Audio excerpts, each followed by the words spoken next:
Assalamualaikum Bu, selamat pagi. Waalaikumsalam warahmatullahi wabarakatuh. Mari silakan masuk dan silakan duduk, Mbak. Baik Bu, terima kasih. Oh iya, bagaimana kabarnya? Alhamdulillah baik Bu. Bagaimana kabar Ibu? Alhamdulillah baik juga. Kalau Ibu tidak salah, kamu Risma kan, anak kelas 12 yang terkenal pandai itu? Iya benar Bu, Ibu kok bisa tahu nama saya?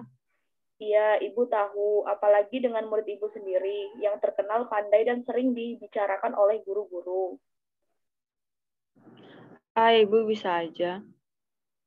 Oh iya, kalau boleh tahu, apakah ada maksud tertentu mengapa kamu masuk ke ruangan ini? Iya Bu, saya sedang ada masalah dan ingin melakukan proses konseling dengan Ibu. Jadi kamu ingin melakukan proses konseling dengan ibu begitu ya, Mbak? Iya Bu, benar sekali. Baik. Sebelumnya, apakah kamu sudah tahu? Apakah kamu sudah pernah melakukan proses konseling? Belum Bu. Bagaimana sebelum melakukan proses konseling hari ini, alangkah baiknya Ibu menjelaskan terlebih dahulu apa itu konseling. Iya Bu, saya sangat senang jika Ibu menjelaskan kepada saya agar saya mengerti tentang konseling. Baiklah, Ibu jelaskan konseling. Konseling adalah proses pemberian bantuan yang dilakukan secara profesional oleh seorang yang ahli bertujuan untuk memfasilitasi perkembangan siswa secara maksimal. Dilakukan secara face to face, memegang asas-asas bimbingan dan konseling. Dalam proses konseling ini ada yang namanya konselor dan konseli. Apa itu konseling dan konselor Bu? Jadi konseli itu adalah dilandasi oleh asas-asas seperti asas kerahasiaan, kesukarelaan, keahlian, kemandirian, dan masih banyak yang lain. Namun, apa yang saya sebutkan itu merupakan salah satu hal yang sangat penting. Asas yang sangat penting sekali adalah asas kerahasiaan, karena asas yang menjamin semua hal atau informasi yang terkait dengan masalah kalian. Selanjutnya, pertemuan kali ini kita batasi waktu. Kita akan melakukan konseling dengan waktu 45 sampai 35 sampai 45 menit. Dengan adanya waktu yang singkat ini, maka kita benar-benar memanfaatkan waktu yang ada. Nah, jika pada pertemuan pertama ini masalahmu belum terselesaikan, maka kita akan adakan perjanjian untuk mengadakan pertemuan berikutnya. Bagaimana? Apakah kamu sudah paham? Begitu ya Bu, sudah Bu, terima kasih. Ibu sangat berterima kasih karena sudah berantusias mendengarkan penjelasan Ibu tentang konseling. Iya Bu, sama-sama. Baiklah, coba ceritakan satu persatu dari permasalahan yang sedang menjadi masalahmu saat ini. Saya tidak bisa tepat waktu, Bu. Jika sudah berniatan untuk bangun pagi, tetapi saya selalu menyepelekan alarm. Sering tidur lagi dan terlambat masuk kelas, Bu. Ya, lanjutkan. Setiap pagi juga selalu berebut kamar mandi, Bu, karena di rumah saya kamar mandinya hanya satu, jadi saya selalu mengantri untuk mandi. Jadi saya selalu terlambat masuk kelas, Bu. Kenapa kamu tidak mencari tempat lain seperti menumpang di kamar mandi tetangga atau saudara lain dan berusaha bangun pagi agar mandi lebih awal dan masuk kelas dengan tepat waktu? Karena saya kalau malam sering tidur lebih dari jam 10 dan sering begadang juga, Bu, maka saya tidak sempat untuk bangun pagi. Apakah kamu tidak bisa mengurangi begadangnya dan mengatur waktunya dengan tidur lebih awal agar tidak terlambat masuk ke sekolah? Insya Allah bisa, Bu. Saya usahakan dulu, Bu. Baik, langsung saja kita menggunakan teknik yang ada di dalam bimbingan konseling, yaitu teknik kognitif restructuring. Teknik kognitif restructuring itu seperti apa ya, Bu? Jadi teknik kognitif restructuring adalah sebuah teknik yang lahir dari terapi kognitif dan biasanya dikaitkan dengan karya Albert Ellis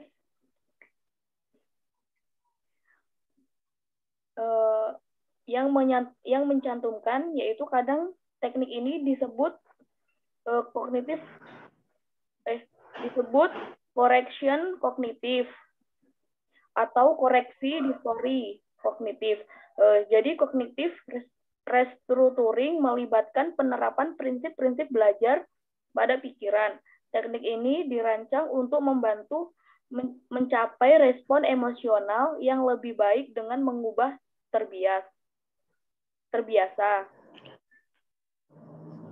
Oh, jadi begitu ya, Bu, pengertiannya. Saya baru tahu. Baiklah, kalau kamu sudah paham apa itu teknik kognitif restructuring, jadi langsung saja kita mempraktekkan teknik ini. Berhubung masalah kamu sama, jadi kita langsung mempraktekkan teknik ini.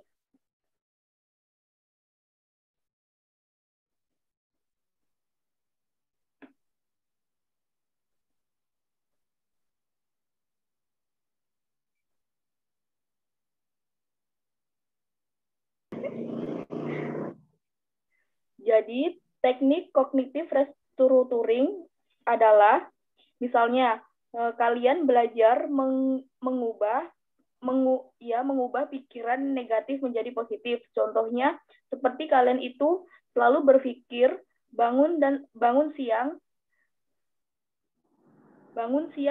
dan siang, makanya kalian itu tidak bisa merubah kebiasaan bangun siang.